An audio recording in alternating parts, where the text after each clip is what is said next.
Sempre que um grande torneio mundial chega à fase eliminatória, as disputas de pênaltis são inevitavelmente parte do espetáculo. Desde que foram introduzidas oficialmente na Copa do Mundo em 1978, a marca dos 12 passos deixou infinitos momentos clássicos. Para uns, alegria; para outros, desespero. Incontáveis heróis já caíram aqui, e muitos jogadores até então anônimos alcançaram status lendário com uma única disputa. Neste episódio, revisamos as 10 disputas de pênaltis mais memoráveis da história da Copa do Mundo. A ordem não implica hierarquia. Vamos reviver juntos os momentos mais tensos e emocionantes do futebol.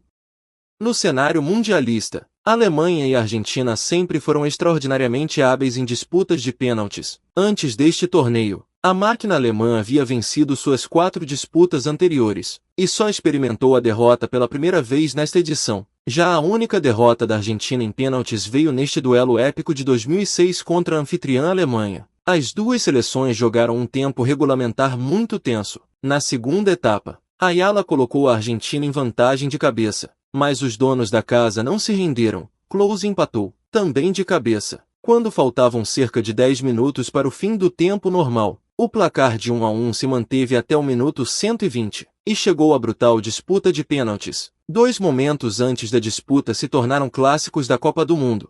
Um foi o gesto de respeito mútuo entre Kahn e Lehmann, um borrão e conta nova simbólico. O outro foi o papel de hotel que o treinador de goleiros alemão, Andreas Koch, entregou a Lehmann. Aquele pedaço de papel, mais tarde classificado como inestimável, estava repleto de anotações sobre os hábitos dos jogadores argentinos na hora de bater. Na disputa, Lehmann se plantou sob a trave como possuído, adivinhou corretamente a direção dos 4 pênaltis argentinos e defendeu consecutivamente as cobranças de Ayala e Cambiasso. Após aquela atuação lendária que o consagrou na história, aquele famoso papel ainda é preservado até hoje em um museu histórico alemão. Na Copa do Catar 2022, o Marrocos se tornou a maior zebra do torneio e a primeira seleção africana a chegar às semifinais, mas Gana já havia tido a chance de alcançar esse feito em 2010, o destino, porém, pregou-lhes uma peça cruel. Nas quartas de final da Copa da África do Sul, Gana enfrentou o Uruguai em uma batalha feroz. Muntari e Forlan marcaram belos gols de longa distância, e as duas seleções terminaram empatadas em 1-1, levando a partida para a prorrogação. O momento mais angustiante de todo o confronto veio nos segundos finais da prorrogação. Gana criou um caos total dentro da área uruguaia, e com um gol praticamente certo, o atacante Luís Soares tocou a bola com a mão na linha do gol, um verdadeiro momento de mão de Deus. O árbitro assinalou o pênalti imediatamente e expulsou Soares com cartão vermelho. Mas, de forma incrível, o principal artilheiro de Gana, Asamoah Gyan, sob pressão enorme, acertou a trave com um pênalti que poderia ter mudado o destino de seu país. O apito soou, e Soares, que estava cobrindo o rosto em desespero na lateral, explodiu repentinamente em uma comemoração desenfreada. A partida entrou então em uma disputa de pênaltis ainda mais cruel. Com o moral completamente destruído, os ganeses desmoronaram diante da marca da cal. O goleiro uruguaio Fernando Muslera defendeu 2 cobranças consecutivas de Gana em uma atuação que definiu sua carreira. E embora Gyan tenha tido a coragem de repetir e converter sua segunda tentativa, isso não adiantou de nada. Sebastião Abreu saiu por último e decidiu o resultado com uma audaciosa cavadinha estilo Panenka. O Uruguai voltou à semifinal da Copa do Mundo após 40 anos. Um pensamento separa o céu do inferno. Até hoje, os torcedores continuam debatendo sem parar aquela mão de Soares naquele último instante.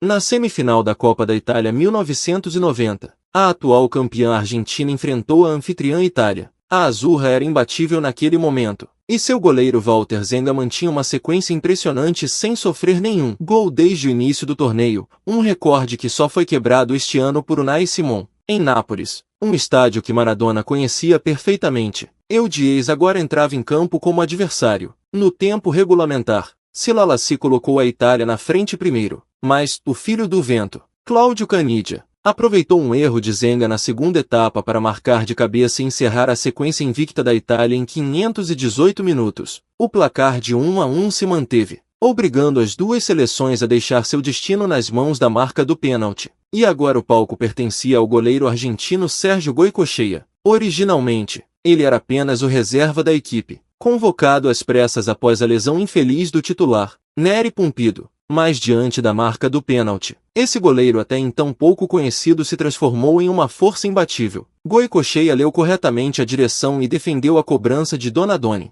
Em seguida, Maradona avançou e converteu com calma para completar sua redenção. Na quinta rodada, Goicoechea fez outra defesa crucial, mandando sozinho as Águias Pampianas para a final. Vale mencionar que Goicoechea já havia sido herói da marca do pênalti na semifinal anterior, defendendo uma cobrança depois que o próprio Maradona havia desperdiçado um pênalti antes naquela mesma partida.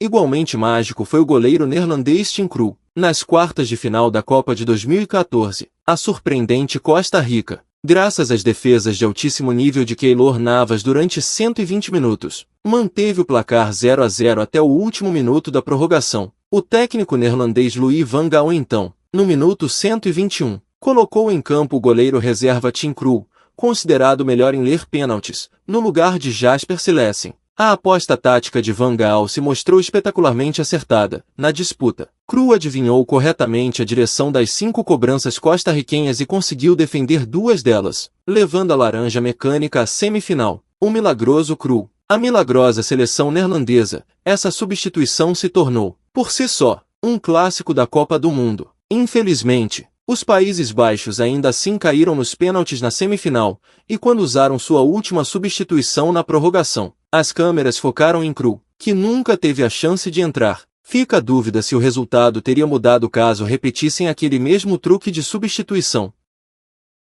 Voltemos à Copa da Espanha 1982, onde o torneio viu sua primeira disputa de pênaltis da história, e isso aconteceu naquela clássica semifinal entre Alemanha Ocidental e França. No tempo regulamentar, as duas seleções estavam empatadas em 1-1. Na segunda etapa, o goleiro alemão ocidental Harald Schumacher se chocou violentamente com o defensor francês Patrick Battiston, uma entrada brutal que deixou Battiston inconsciente na hora. Custou-lhe 2 dentes e causou uma concussão cerebral. No entanto, o árbitro não assinalou nenhuma falta. Impulsionados pela fúria, os franceses explodiram na prorrogação. Marius Trésor e Alain Giresse se marcaram para colocar o placar em 3-1. Justo quando os franceses achavam que sua vaga na final estava garantida, a máquina alemã ocidental mostrou uma resiliência aterradora. Karl-Heinz Rummenigge e Klaus Fischer marcaram milagrosamente 2 gols seguidos para empatar em 3-3. A primeira disputa de pênaltis da história da Copa do Mundo aconteceu então nesse confronto sem precedentes. A Alemanha Ocidental errou primeiro na terceira rodada, mas o muito criticado Schumacher deu um passo à frente e defendeu 2 cobranças francesas consecutivas. No final, a vitória na primeira disputa de pênaltis da história da Copa do Mundo foi da Alemanha, e desde aquele dia, o desempate por pênalti se tornou uma parte indispensável das fases eliminatórias dos grandes torneios.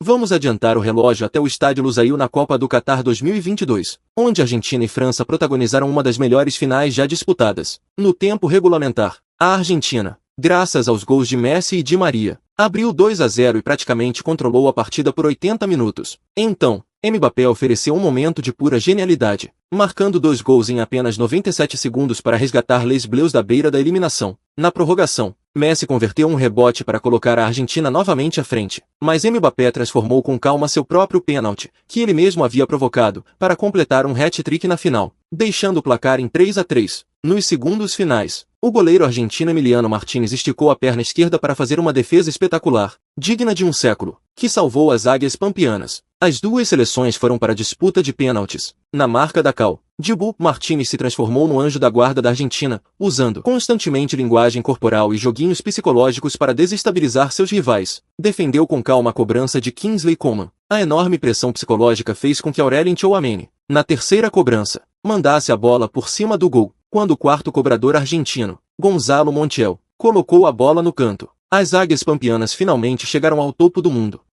A história da Copa do Mundo não é feita apenas de grande heroísmo, ela também tem seu lado sombrio e desconfortável. Na Copa da Coreia, Japão 2002, a Coreia do Sul avançou até a semifinal, mas essa trajetória nunca esteve livre de escândalo e polêmica. Nas quartas de final de mão pesada contra a Espanha, a Fúria manteve uma clara vantagem durante toda a partida. No entanto, o árbitro egípcio Gamal Al-Gandour se tornou o verdadeiro protagonista em campo. Um gol de cabeça do meio-campista espanhol de Fernando Morientes após um cruzamento de Joaquim, foi anulado de forma inexplicável por uma suposta falta anterior. Na prorrogação, Um cruzamento de escanteio resultou no que deveria ter sido um cabeceio vencedor, mas o árbitro assistente incrivelmente levantou a bandeira, alegando que a bola já havia saído do campo antes do cruzamento, protegida por uma arbitragem favorável. A Coreia do Sul conseguiu arrastar o placar até 0-0 e levou essa seleção espanhola muito superior para uma disputa de pênaltis. Na marca da Cal, Lee Won-jae defendeu a cobrança de Joaquim, e todos os outros pênaltis de ambas as seleções foram convertidos. No final, em meio a um rastro de polêmica,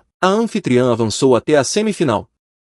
No verão de 2006, a Itália, envolta na sombra do escândalo de manipulação de resultados Calciopoli, conquistou de forma improvável sua quarta estrela mundial. Na final, enfrentaram uma França liderada por Zinedine Zidane, no que se revelaria a atuação de despedida do grande mestre. Pouco depois do início da partida, Zidane abriu o placar com uma audaciosa cavadinha estilo Panenka que venceu Gianluigi Buffon entre os dedos. Marco Materazzi empatou depois com um cabeceio após escanteio. A partida terminou 1-1 no tempo regulamentar e foi para a prorrogação. O ponto de virada veio na prorrogação, após ser provocado verbalmente por Materazzi. Zidane deu uma cabeçada nele, derrubando-o no chão, e foi expulso com cartão vermelho direto. A saída de Zidane de campo, perdendo por tão pouco a chance de erguer a Copa do Mundo, tornou-se uma das tragédias eternas do futebol. O placar se manteve 1-1 até o fim, e a partida foi decidida nos pênaltis. O segundo cobrador da França foi justamente David Trezeguet, o mesmo homem cujo gol de ouro havia derrotado a Itália na final da Eurocopa 2000. Desta vez, porém, o forte chute de Trezeguet acertou violentamente a trave e saiu. Todos os cobradores italianos que se seguiram converteram suas cobranças. E na quinta rodada, Fábio Grosso encerrou a expectativa com um pênalti perfeitamente colocado. A extraordinária azurra finalmente chegou ao topo em Berlim.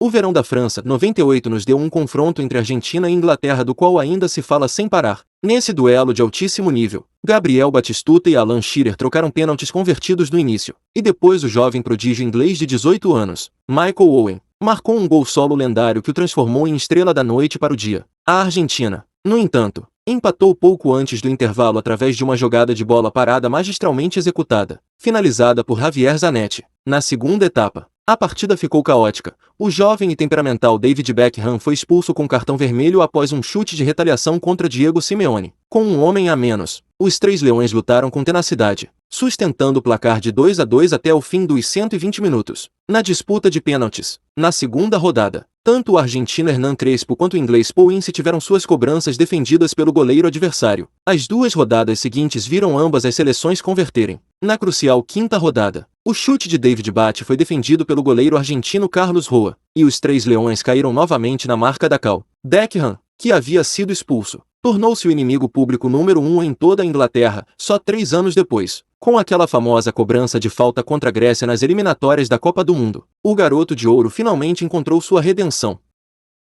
1994. A final do Rose Bowl. A final daquela Copa foi disputada sob um sol escaldante. A Itália de Arrigo Sacchi e o Brasil não conseguiram romper o empate em 120 minutos. E pela primeira vez na história das finais de Copa do Mundo, a partida foi decidida em uma disputa de pênaltis. O capitão italiano Franco Baresi mandou seu chute por cima da trave. A tentativa do atacante Daniele Massaro também foi repelida. Então, na decisiva quinta rodada, diante da marca do pênalti estava Roberto Baggio. Ele foi visto recuando lentamente, tomando impulso e chutando, mas a bola subiu bem acima da trave e se perdeu no céu azul da Califórnia. Baggio ficou ali, com as mãos na cintura e a cabeça baixa, deixando ao mundo inteiro a imagem de uma silhueta solitária e melancólica. Naquele único instante, o céu e o inferno estavam separados pela margem mais fina possível. O pênalti perdido de Baggio se tornou uma ferida eterna para os torcedores italianos, e foi dali também que nasceu seu apelido, o Rabo de Cavalo Divino, ou o Príncipe Melancólico. Incontáveis pessoas se apaixonaram pelo futebol por causa de Baggio, e incontáveis pessoas derramaram lágrimas naquele momento pelo homem do rabo de cavalo.